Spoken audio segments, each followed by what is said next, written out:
Welcome to Real Talk. Here, I'm going to bring on people in my life that have been big influences because I think they're winners in whatever category it is. Shannon, this is Shannon. He's going to tell you guys a story as we get going. His story is something else. It's big time, and it's not in the financial industry, and it's I think it's about man versus self with a massive injury. So before we get going into the questions, if you can maybe briefly tell what happened in that moment, and then maybe the years to follow up to recover from it. Well, I broke my back in about I guess it was sometime in early 2014. Right. I had an accident at work where I had ruptured 3 discs. Yeah. Absolutely shattered one disc in the training. I was during the training session doing fall arrest. Mm-hmm. I got knocked off and landed on the track, knocked out my disc. Didn't realize it till a couple of days later. I was still going to work, but I was feeling like tremendous back pain. Yeah. And I woke up one morning and couldn't walk. I got out of bed, tried to get out of bed, I could not walk. Yeah. And at that point, I got taken to the doctor, and when the X-rays came back, one disc was actually exploded. Yeah. The other one was cracked, and then one was damaged. So I had to go through like laser treatment to get all the discs.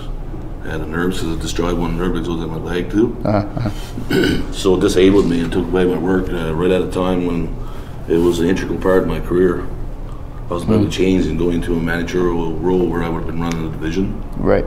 But now, because this has set my life back for 5 years, I feel like I have to start over in that career choice I have made. Now it feels like I'm a beginner again, you know what I mean? Yeah, because when I saw you, you weren't this size, right? You were a much bigger dude. I saw you at the gym. Just so you guys know how I met Shannon, I was at the gym, I was working out, I took his bench press. Yes.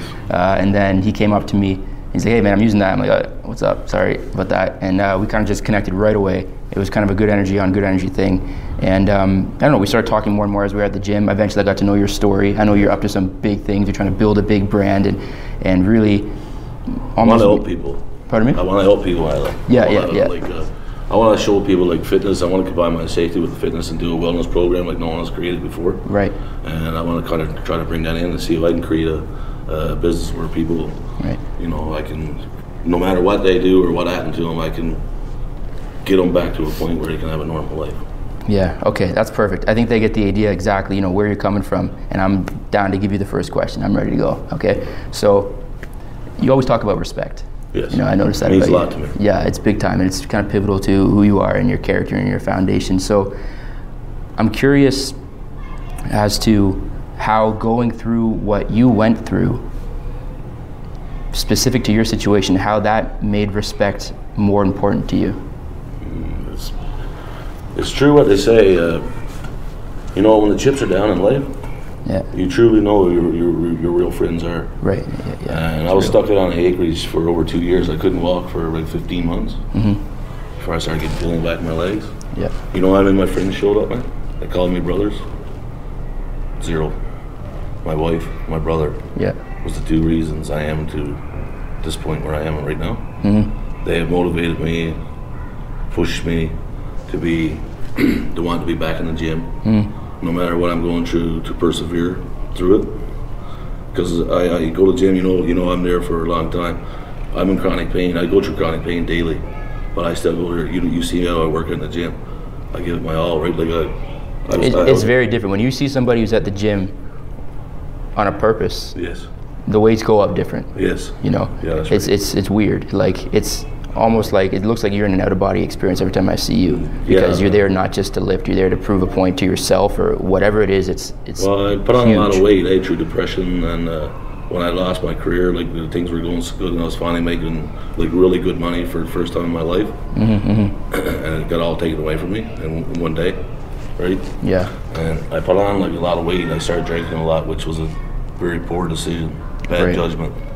Like I would never do that now. Like I drank socially maybe Friday nights. When you describe this version of yourself, I can't even imagine it, because I know who you are now. Like I met you after your turnaround. Yeah, I ballooned up to like 374 pounds. Right, and I mean, to people like looking at you right now, I mean, there's 2 of you in that person. That's right.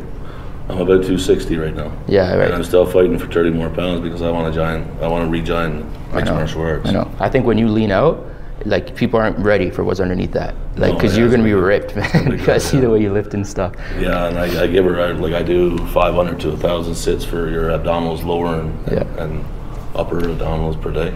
Okay. So when I do get it all gone, yeah, the shredded should look pretty good. Okay, so here's a question for you. Imagine that you had the opportunity to go back in time and talk to yourself when you were at your lowest point in the hospital, okay? And talking to yourself from who you are now, what would you say to yourself? My greatest fear was right then. I quit. I give up. When they told me I couldn't walk the bar. What I would tell myself back then is never stop, man. Because right now, in my mind now, no matter what happens in my life, I'm never gonna stop, my man. I'm not gonna persevere over everything. I beat this. I can beat anything. Yeah, I know. When you say that, you don't even blink, bro. You're just like looking, you're looking through somebody's soul to have. You're begging them to challenge you. Like, that's real. I'm being real, man. I know. That's who I am now. I know. That's what I mean. Like, when you run into somebody who is like so convicted about something, and they tell you, like, they don't care if you believe them. They're saying it because they know it's a fact. It is a fact, and you're saying, I'm sure. Nothing will stop me. Like, I know. I'm going through a financial period right now because due to the injury and stuff, I'm having a hard time to get back my trade. Yeah. But I'm not going to let that get me down. I don't let nothing make me negative no more. Always positive thinking. Even in the gym, you're going to find this funny. A guy tell me, man, you've been here 4 hours. Are you going to go home? Like, that just motivates me to get on another machine for 20 more minutes. Yeah, I know. Okay, because when people are like, Adam, like, oh, what are you doing this, and this for today? Like, I'll go from AM lifestyle, go to my financial business. They'll say, Adam, like, can you just relax? And in the moment where if I were to decide to relax because they said that, like, I feel like I'm understood by them. And I don't want to be understood by people that I can't. So I'm so infuriated in that moment at the prospect of falling into that. So then I actually double down. I'll actually work later than I was originally when somebody makes a statement like that to prove to myself that, like, I'm on my own clock. That's right. It's weird. It's kind of weird like that. I don't want to ever experience that kind of failure again in my own mind where I felt like I failed myself. And I let myself get into a predicament where I got injured for 5 years. And it took 5 years to get to where I'm to now. Yeah. And it's a very difficult time in my life because, finances and all that is hard to get through everything. Plus the insurance money they give you, man, all they do is threaten to take it. Every day, every week, I heard the whole time I was in bed, couldn't walk. I could hear from these insurance people, and they're like, this is going to be took from you this day. That's all they kept saying to me. And last going off, like, I was so overweight and stuff, I just couldn't care no more. I had to start caring about myself. I got up one morning, looked at myself, and I said, I cannot let it end like this. I cannot, go under that ground. People know me for this being my ending at this age. And that's what got me motivated to start picking myself up. My wife got me walking, man. I started walking with the 15-pound weights, man. I started throwing them. Oh, you told me that. I couldn't believe it. This actually ties into right where I wanted to go with this. Now I'm boxing again too, man. I know. I see you kicking the shit. I'm afraid you kick the shit out of me one of these days, man. Like, you gotta stay on your good side. Okay, here's the thing. So imagine that. Okay, I know that you have this fire in you now, and you're putting this energy on fitness, and I see that. Like, that's your focus. But I love it. But imagine this hypothetical, and for sure, this won't happen. Okay, no, not jinxing it. But in this situation, that you were to be paralyzed again, but permanently, I don't think you would be the same person because of what you've experienced. What would you put your focus on next if you couldn't do it through fitness? But I could still do it through fitness. Okay, explain it. Mentally. Yeah. My mind is still not gone. I could develop programs for people still. I could still be a motivational, be a speaker. So it is fitness. So fitness is, you're going to hold it for sure. Fitness and nutrition, I want that to be a very integral part of my life. Because I've experienced the lows and highs on both ends. I've been in really good shape when I was younger, thanks to my uncle. He trained me at a young age. And when I got really poorly out of shape, I see what happens to an unhealthy person. When you bend over and you get out of breath, you can't walk, you can't tie your own shoes because all you got here, it's just mountains and mountains of fat. That kills you. That takes away your life. And I decided that that's not going to beat me like that. I don't want to end my life that way. And I want to help people. I want to make them feel positive with themselves. No matter what they look like when they come to my door, they're going to feel welcome. They're going to feel wanted. and they're going to feel respected. That's what I was saying to you before. I mean, if people could just hear your voice and hear what you stand for, I think you'll build something big, because it comes from such a real place. Like, you've experienced enough. I've experienced tragedy, a great loss, yes. That you're coming from, I'm ready to do good. I've experienced so much, my skin is so thick, I'm ready to do good, and people are attracted to that. I know that as a fact. I feel there's my time to come out of obscurity, to be honest with you. Yeah. Like, I've been 5 years buried, right? So. Yeah, man, that gets me pumped up. It's been a slow process, buddy, getting to this far. I know. It started off with I got this eating program from this dietitian. She's a great girl. Give me this, showed me how to do food combinations. That's how I started losing weight first. Then I started walking. Yeah. And then which led to over a year now back in the gym, right? Man. And so I go hard, hey, like, and I won't quit. Like, once I get full-time work now, even if I gotta split my time, still right. 5 hours a day, I don't care if I gotta dedicate my life to that part of it. Okay, one thing that I noticed is pretty central to your brand. Let's just go with this. So you're building yours now. People are getting to know who you are, and I noticed that it's not just about focus, determination, and you're a very funny guy. And when people get to know you, you know what I mean? Like, you are. Like, you got this thing about you that's just always, like, it's riffing. And my uncle always said that about me when we drink beers together. We have a couple drinks. It's pretty central. I think I'm not giving it enough credit. Like, it's very central to who you are. You know, like, it's awesome to be around. He told me I keeps him laughing, man. Like, that guy always, even when he calls me, we get over now, and he'll tell me he misses that part when he's drinking with his friends. They don't have that connection that we had. Like, he told me I always make him laugh, right? Yeah. It's great time. Well, it's super important. And the reason why I wanted to bring it up was because I think people are funny for different reasons. So, like, some people I think are funny because it's practical, because it brings value to them. They understand but I think that other people are practical or are funny because they enjoy, you know, being funny for themselves. That's right. And I don't understand truly where yours comes from. So, you know, why do you think that humor has become such a central part of your personality, considering what you've been through? It cheers me up. Humor cheers me up. I tell you, I love comedies, man. Like, when I'm down in the dumps, you're gonna think this is funny, but I love that stupid Ace Ventura movie, man. Oh yeah, my mom loves that. It cheers me up, man. She loves it. Every time I'm down in the dumps, man, I put that on, and I don't let my mind go to that negative area, man. It pops back in positivity and then solutions. Instead of thinking why this happened or when did this happen, solutions come in my brain, right? How can I get around this? This is what I'm gonna do to beat this. Yeah. Yeah. That's why humor means a lot to me. Even when we're setting up today, I'm just focused. I'm trying to make sure everything's good, clean, and you're just popping jokes, you know, and you're lightening it up, and like, I'm enjoying the setup process. And as we're setting up, that's when I knew this was going to be a good interview. Yeah, that's what I like. I like to make a nice light, because I knew that me and you're going to be sitting down for the first time like this here, face to face. Yeah. So I want to make sure that we're, you know, nice and. Yeah, you said it nice. But before we even go, it'd just be like me and you're sitting down for a coffee kind of thing. It's just another one of our talks kind of thing, right? That's right. Yeah. Yeah. Okay. Here's a good one, I think. So, I'm really asking you because I don't understand this about myself either, and I'm curious if you have the answer for it, but let me set it up properly.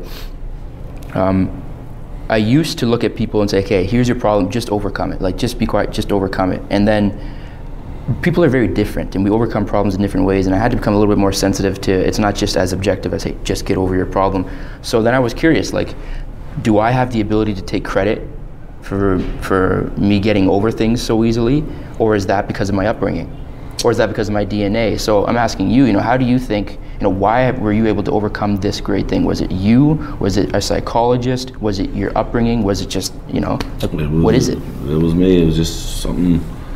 I was seeing a psychiatrist, man, and all he wanted to do was give me pills, right? Pills that put you to sleep. I don't want to live my life that way. Yeah.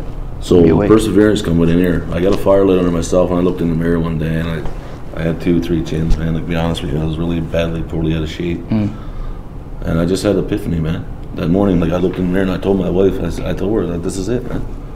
This here is, I told her, this here for that. It's on this last roll. It's rolling out of my life. And where did that fire, careful here, this guy's gonna come out. You're good. Where did that fire come from? Was there somebody in your life who had that, similar? You know, it just seems like out of the blue, like, why you? Yeah, it came from the motivation from my brother. Okay. My brother, he used to call me like daily, you know, 10, 15 times a day, man, when I was hurt. Just totally motivated me. My wife is the #1 factor, man, that got me going. She just got it in my head, man. She started talking to me, man. She'd come home in the evening, she'd start talking to me. She'd say, like, she'd tell me about all the good times and how I was when I was in the gym and when I was in the mixed martial arts and when I was boxing. Yeah. How good I was when I would be on my pillow like a lot, when I exercised all the time. This is why it means so much to me.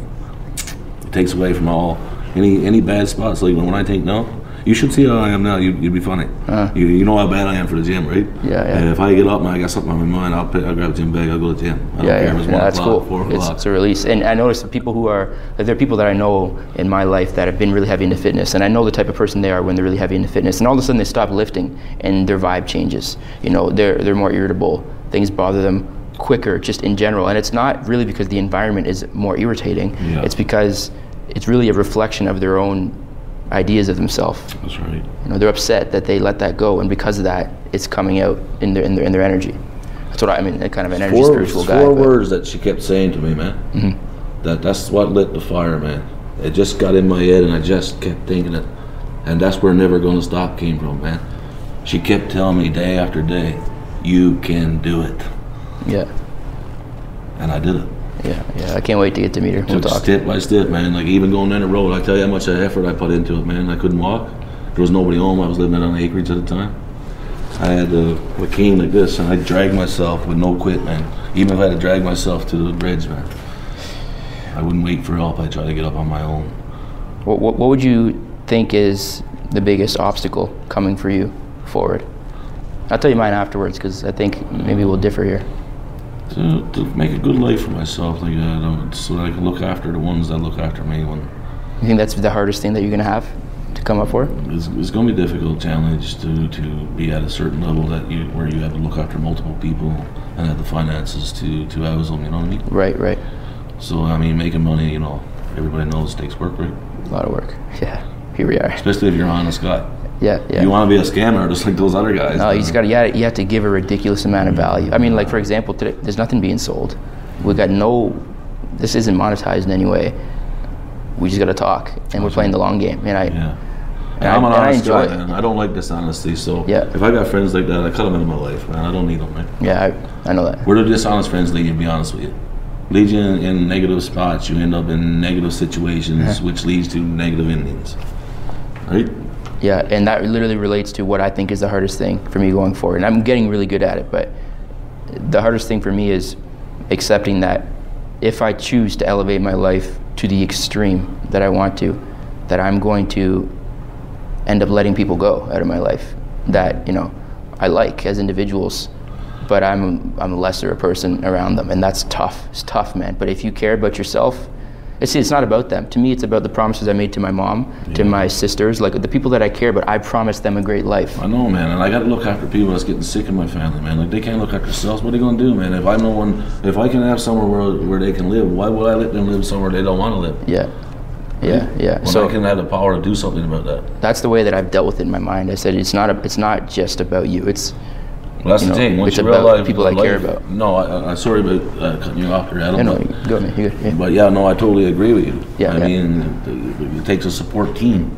Like, I would have never got to where I'm to if it wasn't for my brother and my wife was the two main people who got my mind set back regular. Mm-hmm. And one of my good friends, Bill McCormick, has taught me how to have a strong mind again. Great philosophy kind of guy. Like, he talks a lot of philosophy. He's got something in my head, and I just reek positivity now, man.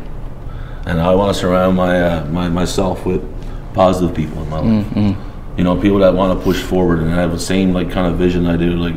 Like you and I, like, for some weird reason, as soon as we chat in the first 5 minutes, like, me and you had a vibe. Like, well, it's because there's not enough people that are that serious about really changing their life. And when you find them, you're an idiot to let them go. That's period. Right. Because it's too hard. And going back to what you just said a few minutes ago, a guy had told me in the gym, probably 4 months ago. Mm-hmm. This guy's a bodybuilder type, right? And he told me, he said, "You know how this works, Shannon. You're back at it." He said, "Fitness takes away." He said, "When you dedicate your life to this." I can't wait to hear this. Yep. He said, "You know how it works. Some people you start losing. Your friends start drifting away. The people that's not into your same lifestyle. But you can't let that." He told me, "You can't let that stop your momentum. just because they don't like doing what you do, right? Because sometimes you say you gotta let it go. It's not that you grow apart because of what you see yourself and where you want to go in the future, right? And if they don't see it and they want to stay on that steady coast and they're happy making their, you know, $700-800 a week and doing their same routine, I'm not happy with that, man.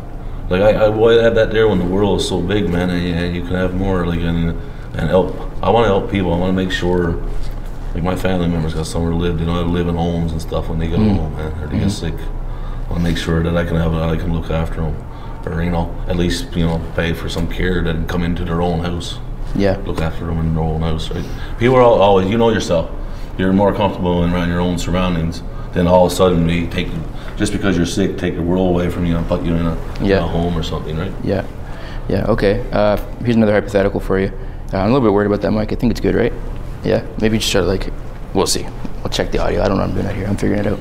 I don't like sitting still. So yeah, I know. Like, my fault. You know, it's, I like to go all the time. Well, if I was smart enough, I would have clipped it up there, but I'm just learning as I go right here, so whatever. Yeah, no, that's fine. It's just, you know, like, when I get active, I know. You're animated. It's awesome. It's cool. It's cool. So imagine that you fast forward and everything that we've talked about, you've accomplished. Okay. The business is what you envision.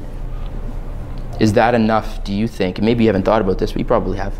Is that enough for you, do you think, to be fulfilled for the rest of your life? No, I know now that for me, I love challenges. Someone say I'm not going to do it, I'm going to do it. You say that I'm going to do this, or I'm going to, like, this financial thing I'm going through right now is due to the entire situation I'm in. You know what I mean? I got a lot of sickness in my family right now, a lot of other problems, you know, that I'm trying to be a part of their life. But you're not a victim, though. Be a part of their life if they want me to be on there, right? Like, I'm not a push myself on somebody, but I'm a really good, I feel like I'm a really good motivator for especially my brother as well, right? Yeah, I can relate to that so much, man. I'll tell you why I can relate to it, because I'm not chasing after the accomplishment of a certain thing. I'm really just chasing after accomplishing things. That's right. I'm obsessed with that. You know, I love seeing what I can turn myself into, and that is all that I want to do. Like, just wherever that takes me. There's no end point. I'm gonna be honest with you, Adam. Like, since I met you, like, I got this new vision in 5 years since I met you, man. My vision has changed since I met you. Wow, I appreciate that. Like, I actually see, like, outside of my fitness, because me and you're gonna be always on the same page here. For starters, with the fitness and the I can't wait for you to help me out, man. You and I will be get some goddamn shoulders or something out here. You're gonna get some big shoulders. I need some goddamn shoulders out here, man. One of those days, I'm gonna eat people, man. When you're doing these interviews, you'll be looking like this. Yeah.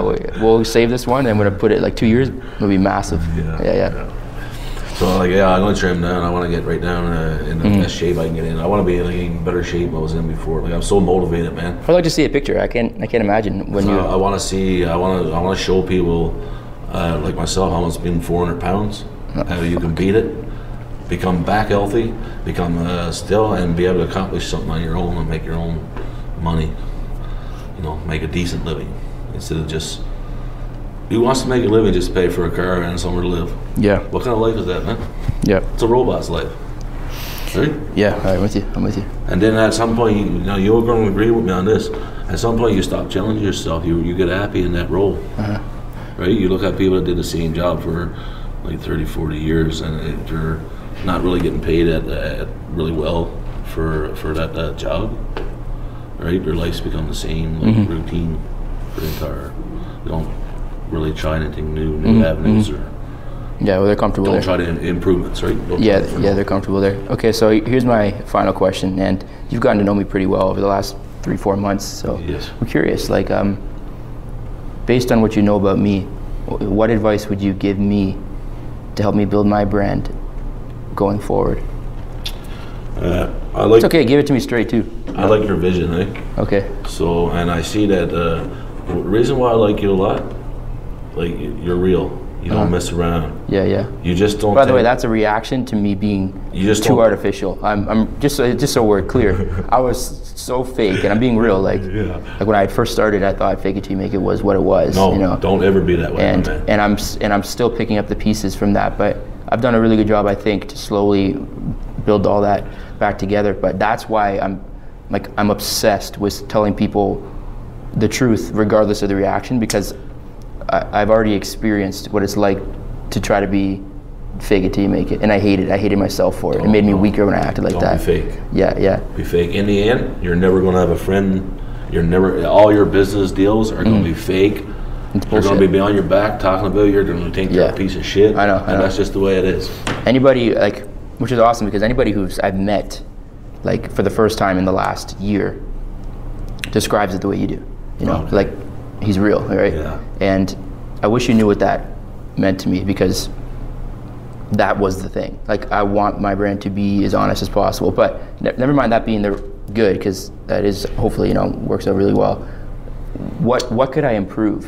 And based on what you know about me going forward? I think your workout routines are too short. I just kidding. I think you're right. I think yours are kind of long. Yeah, that's right. Yeah. No, I don't know what to tell you. I think you're on the right path, to be honest with you. Okay. Because you do a lot of research, and that's true. This is being all serious with you know. You just don't take, like, say this here, you got this done up. You just didn't go home and take it this here before you called me. I mean, you went home and put some serious, I know you, man. You put some serious thought into this. Yeah. I'm a thinker, man. And you made sure when you put this, I know when you put these questions down, you made sure they were worded just the way that it should be worded. Yeah, no, like, you know why? Because street slang in there. I bet you got that as professional as you could have it. Yeah, and then we just riff after. The thing is, I think overthinking, it's a bad. Overthinking is no good. Yeah. Remember that. That's a bad thing. That's a bad quality. Don't overthink things. Let me take another take on that, because I do think that, like, it depends on the way you look at it. See, people always called me an overthinker when I was growing up, and I could see why it's a horrible thing, but it's also the very reason why I think I'm, you know, doing what I'm doing. I look at you as more of a positive thinker. Yeah, so not an overthinker. So here's the way I've corrected it over time. And for anybody who is being called an overthinker, take this one in, okay? So to me, overthinking was never the problem. It was thinking at the wrong times. You know, I would be trying to catch a football, and I'd be thinking about how to catch a football. Yes. And I'd be trying to talk to a girl, and I'd be thinking about how to talk to a girl. I like that analogy. And when you think at the wrong time, it's gone. See, I think if you think, get super prepared, that's okay. And then when it's time, you have to rely on instincts. Yes. And you can only rely on instincts if you're prepared, right? So my issue was never being an overthinker. I just never knew how to turn it off. No, so you're right about that. Yeah, and that was my big, because, like, even for example today, I could be like, how do I make this thing go as smooth as possible? I have to trust that 2 years of being in sales, day in, day out, has given me the ability to express myself. And I can't think about it. I just need to relax and talk to you. You're not, the good thing about it is that you're not shy. Yeah. I mean, once you're over that part and you're able to talk to people, whether it's me, myself, or in a group of 10, 100, doesn't matter. Once you can do that there, that makes your life already. But look, you're getting exposed now. It's not one person. Yeah. It's hundreds. Yeah. Well, and that's all it takes is being positive in yourself and being able to talk to other people. Like, I started doing it, like, public speaking when I was a kid, man. Yeah. I hated it. Like, I'd be scared to do it in school. Careful with the mic there. Oh, sorry. Sorry, it's all good. Yeah, I'd be scared to do it, right? And I don't know. I just changed. As I became a teenager, like, I became so sociable. Like, when I started doing it, and when I went for my safety diploma, I started liking it. And I started helping other people get over it. Because say if students in my class that were shy, my instructor would ask me to talk to them, motivate them to want to talk in public. Yeah. So we'd start doing, like, group projects instead of one, and instead of the shy people, we would put me and some other people in the class that were good at public speaking, and that's how we got them out of the shell, right? And by the end of the course, they were all public speaking. Yeah, exactly. All right, man. Well, let's wrap it up. I really appreciate you coming out. Thanks, Al. You know, I appreciate you having me. Yeah. My brother, right? You know that. Yeah, I know that. My brother. We're brothers, man. 100%.